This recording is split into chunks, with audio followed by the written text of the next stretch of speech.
meninas, olá famílias, eu sou a professora coordenadora Maísa e hoje eu vim conversar um pouquinho com vocês sobre o modo que as nossas crianças seguram o lápis e os talheres.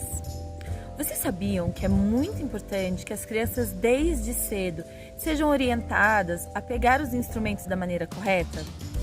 Todas essas instruções, todos esses ensinamentos precisam ser contados por um adulto, porque são ensinamentos culturais, ou seja, são ensinamentos que fazem parte de uma cultura.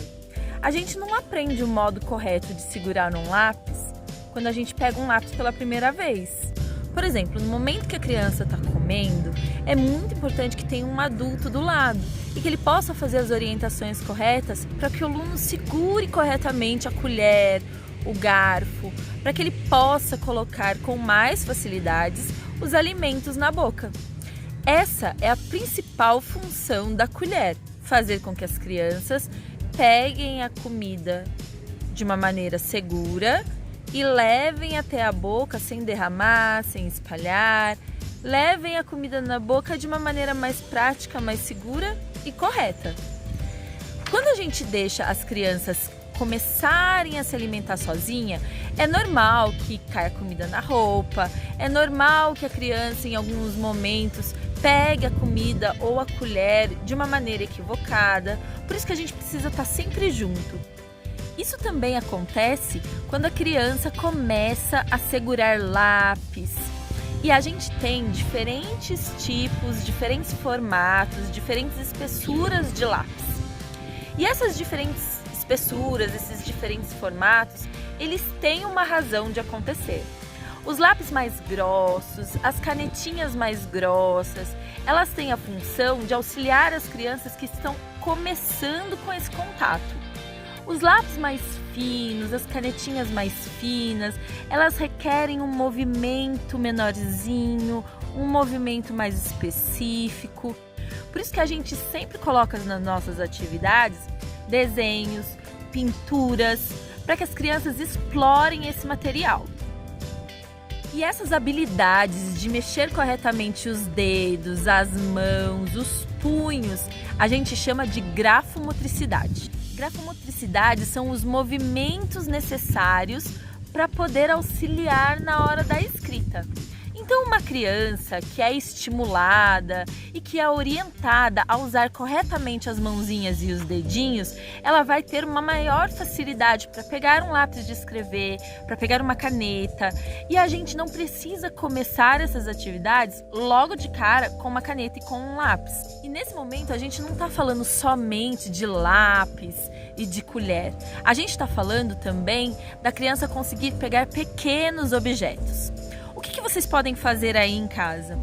Auxiliar a criança a pegar pequenos objetos, pequenos brinquedos, pecinhas de montar, onde elas realmente vão precisar fazer esse movimento, que a gente chama de movimento de pinça, onde elas vão precisar pegar as coisas com 2 dedinhos, porque vai ser muito mais fácil de pegar, porque são objetos pequenos. Lembrem-se sempre que precisa ter um adulto responsável em todas essas atividades, porque, claro, são objetos que podem ser engolidos. Orientem os seus filhos a brincar de massinha, a fazer o movimento dos dedinhos. Orientem os seus filhos, brinquem com os seus filhos com pregador de roupa. Eles são ótimos para fazer esse movimento, para fazer o exercício dos dedinhos. Uma outra coisa muito legal para brincar com a criança, para estimular o pensamento nos movimentos dos dedos, é brincar de fantoches, de dedoches, músicas onde elas precisam usar os dedinhos. Então, todas essas atividades vão auxiliar as crianças a pensar sobre o movimento dos dedos. Quando a gente for estimular uma criança a usar o lápis, a caneta da maneira correta, a gente também pode usar alguns instrumentos que auxiliam nesse momento. A gente tem algumas dicas para isso. A gente tem alguns objetos que auxiliam as crianças nesse momento. Na hora de explicar esse movimento, lembrem que as crianças não têm essa informação. Então a gente precisa sempre conversar com elas com muito carinho, com muito cuidado e com muito respeito para suas limitações e para sua idade. As crianças pequenas, elas têm maior dificuldade em segurar o lápis da maneira correta, da maneira tradicional, da maneira cultural. Porém, quando a gente estimula, quando a gente conversa, e quando a gente leva toda essa conversa para um lado lúdico, para um lado realmente de brincadeira, as nossas crianças se envolvem e essa aprendizagem acontece de uma maneira muito mais divertida e muito mais efetiva. Então, toda hora que vocês forem conversar com seus filhos sobre isso, lembrem de brincar nesse meio tempo.